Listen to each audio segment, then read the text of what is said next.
Halo, perkenalkan nama saya Muhammad Afan Destinasi Anasyad, NPM 220605156. Nama saya Muhammad Rafa Atawah, NPM 22068188386. Nama saya Dodi Jatuh Hakim, NPM 22060059010. Oke, baik, di video kali ini kami akan menjelaskan tentang penurunan derivasi persamaan gerak. Nah, apa sih penurunan derivasi ini? Persamaan ini adalah persamaan gerak kinematika yang menggambarkan konsep dasar gerak suatu benda seperti posisi, kecepatan, atau berjalan suatu benda. Yang mengatur gerak suatu benda dalam satu bidang 1D, 2D, atau 3D. Nah, ada 3 komponen dari penurunan persamaan gerak ini. Komponen-komponen yang berhubung dengan penurunan dari derivasi persamaan gerak ini itu terbagi menjadi 3. Yang bisa kita lihat dari pertama adalah kecepatan, di mana kecepatan ini ada posisi awal dan juga posisi akhir. Nah, dari kecepatan ini akan terhubung dengan elemen yang dinamakan waktu, dan dari kecepatan dan waktu terjadilah sebuah harmonisasi yang akan menjadikan sebagai percepatan. Nah, hubungan antara kecepatan, waktu, dan percepatan ini akan terbagi dalam 3 persamaan gerak. Yang pertama yaitu V sama dengan U plus A kali T, di mana A-nya adalah percepatan dan T-nya adalah waktu. Yang kedua, persamaan kedua adalah S sama dengan U kali T ditambah setengah AT kuadrat. Yang ketiga ada V kuadrat sama dengan U kuadrat tambah 2 kali A kali S. Nah, sebelum memulai, ini kan merupakan persamaan ini ya, ideal. Jadi terdapat idealisasi karena di dunia nyata itu kan pada praktiknya persamaan gerak lurus ini ada yang hambatan ini berupa hambatan gesekan udara dan juga variabel-variabel lain yang mempengaruhi hasil akhir. Nah, untuk perhitungan kami kali ini, kami mengidealisasikan hambatan gesek udara sehingga untuk perhitungan sederhana ini tidak ada hambatan gesek. Jadi dianggap tidak ada hambatan gesek. Jadi oleh karena itu kecepatannya itu akan terus linear naik atau berupa kuadrat naik, tidak ada terminal speed-nya.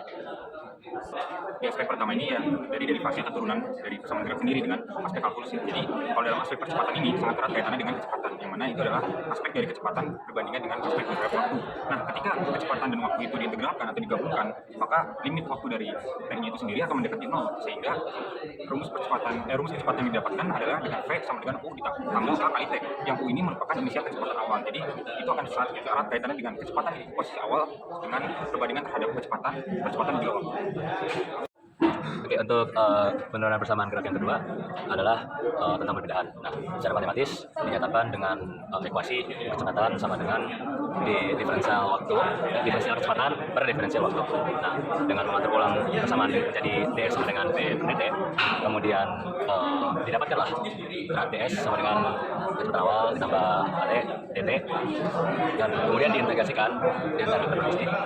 Dapatkanlah integral ds, dan secara penyederhananya terakhir didapatkan kecepatan itu adalah kecepatan awal dikali waktu yang telah terlewat ditambah setengah dari waktu yang dipakai. Ini digunakan waktu yang dihitung ya. untuk derivasi persamaan ketiga, kami menggunakan dari yang sudah didapatkan sebelumnya, itu akselerasi yang merupakan perubahan kecepatan per perubahan waktu dan juga persamaan kecepatan yang merupakan perubahan jarak per perubahan waktu. Ini akan dibuat menjadi persamaan kesetaraan digabung, lalu karena yang dua merupakan diferensial dapat diintegralkan keduanya per perubahan waktunya karena kan di bawahnya ada per dt. Nah, sehingga jika diintegralkan yang ds akan ini dari jarak tempuh 0 hingga jarak tempuh yang ditentukan, dan juga kecepatannya itu mulai dari kecepatan awal hingga kecepatan yang ditentukan dari ini. Nah, akan dapatkan hasil berupa akselerasi dikali jarak sama dengan v kuadrat dikurang initial speed kuadrat per 2, dan akan dapatkan hasil akhir berupa kecepatan pangkat 2 sama dengan initial speed pangkat 2 plus 2 dikali akselerasi dikali jarak yang ditempuh. Baik, mungkin seperti itu saja yang bisa kami sampaikan dari kami bertiga. Mengucapkan terima kasih banyak.